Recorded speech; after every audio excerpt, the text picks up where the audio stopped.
the metahuman gene now. Like there's all these things that are going on. It's like, okay, like I understand the plot points they're touching on, but now it's true. You just saw those last few pages. Yeah. Right? But again, like so for those of you who haven't read the Doomsday Clock issues, there are some follow-up pages at the end of every story that kind of flesh out some of the plot lines that they introduce. Like sometimes like they introduce this really big pulp movie character. He's sort of like a Dick Tracy sort of guy, and through issue 2 and 3 you see that there's a movie marathon about him, and one of the old people in the retirement home is like, oh, why can't our heroes be like him? He was noble and blah blah blah. But then it turns out that he was murdered, and they don't know why he was murdered. And he always had this backstory of, oh, his parents had passed away and he was raised on a farm. But then when he passed away, they looked into his parents and they couldn't find any evidence of his parents existing, and then they couldn't find any evidence of the farm that he was raised existing. And it looked like his mother was actually this prostitute that was associated with this crime family. And then his mother, in quotation marks, went missing.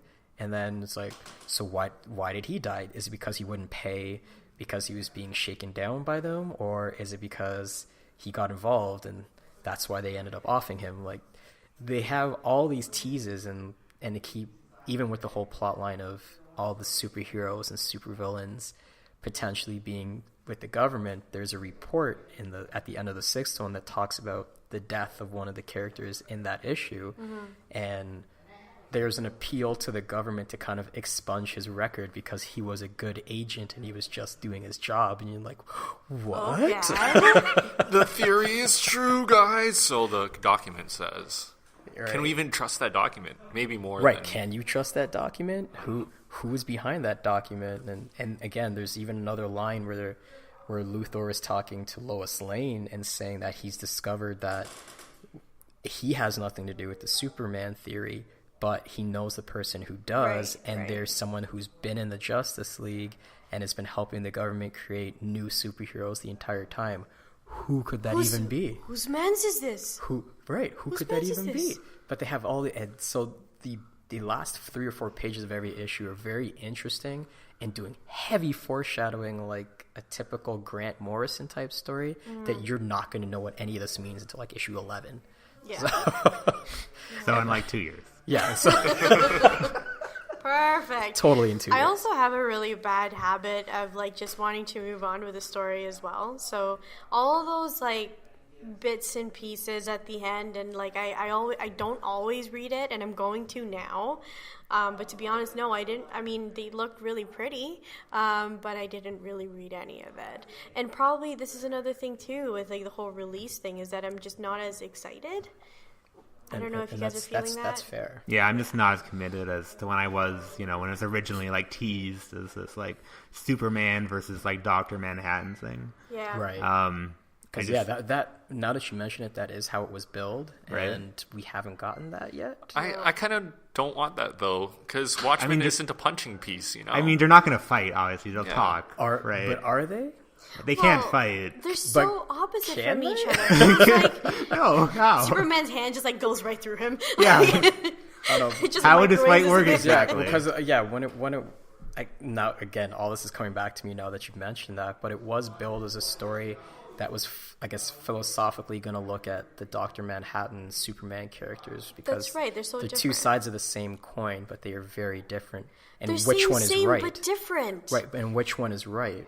Right. Because we haven't heard from Dr. Manhattan yet. We don't know how he feels about it. Mm-hmm. But there was the Lois Lane Superman report talking about how, don't believe all this misinformation about the Superman theory, and you should have faith in your heroes, and so on and so forth. But who can you really trust? Well, that's the one thing, because like when I was thinking about the whole contrast between Superman and Dr. Manhattan, it's like, the whole thing where the whole notion where Superman forever is this alien dude who is so close to humanity that he wants to protect everything about it, and it's probably because he's away from us, like he's so close but yet so far. And then with Dr. Manhattan's him being human, yet he wants to detach himself from us. It's just such a like, what the hell, man? Like, I mean, what, we took a bath today. Like, why are you trying to get away from us? Like, it's so different, and I'm just so interested as to like how, when they finally meet, exactly what's going to happen. And I don't know what you guys think is going to happen, but who knows? We haven't had a real Superman sighting outside of the nightmare sequence, and that's him. It. Yeah. Like, so what is the ultimate importance that he has to the story? We don't know yet. Well, I guess what is the DC universe trying to say versus what the Watchmen universe story is trying to say? Like, I guess that's what the conversation is going to be between the two, them representing two different storytelling ideas, in which Superman's all about hope and Dr. Manhattan is a postmodern hipster scientist. Well, it kind of goes back to the conversation that Ozymandias has in the Owl ship, or whatever it's called, with Batman. Yeah. Where he's essentially going to Batman and saying, like, your heroes are just been playing this game for all this time. Like, it's just a revolving door with the villains going in and out of prison. Like, and it was even like with Rorschach when he was in the Batcave talking about all these trophies that Batman has done there. He's like, only a sick individual does that. Yeah. Like, why would you have all these newspaper clippings? Like, it was because you don't have any closure and you can't move on from the past that these things keep happening. Yeah. It's like, that's why the Watchmen were all about, okay, let's just kill these guys. They won't come back. Yeah. Like, at least it's done. Yeah. So it is philosophically showing the difference between, I guess, their two worlds and that, where it's like, yeah, we all got hope and everything, but what does that really mean when these guys keep coming back and killing and murdering and trying to take over the world year after year after year after year? But now with the Watchmen, Veidt's whole thing was, to do that plan, and this will be the end of it. But Dr. Manhattan's look at it is kind of the same thing, is, no, you're going to fall right back into these habits. And so it's just the Watchmen universe is just doing the same thing on a larger scale, making the same mistakes. That's it. Yeah. Both characters from both sides are looking at each other and like, you're crazy. Yeah. But who's wrong and who's right? Everyone's crazy. Everyone is. It's exactly, that's what it is. It's such an open-ended kind of thing, and 2 years from now, when issue 7 comes out, maybe we'll find out. But what is the verdict, guys? Are we going to keep reading this? Are we in it for whenever issue 7 actually comes out, or are we kind of done? Do we have a choice? Yeah, I know, we're so far. Like, we're 6 issues in. Like, if I was going to quit, I'd have to try and sell them. And we're not quitters here in Comics Inc. I'm such a completist. Yeah. Yeah, I've been like one thing I must say about Doomsday Clock that I am happy about is they have stayed pretty consistent in terms of like how many covers they've had. Mm-hmm. Where like each book has had like a cover A and a cover B, and like as a collector, like that, I'm happy about that because it hasn't hurt my wallet too significantly. Yeah. So. Yeah. Well, there are the incentive covers, but most stores don't get these things. No. Unless you're a high roller, but yeah. We know which store that is. But yeah. I know for me that my favorite covers is cover A. But although with issue 6, cover A and B were both equally nice. So like the lenticular one that we're looking at. Well, not the lenticular one, but I was just saying.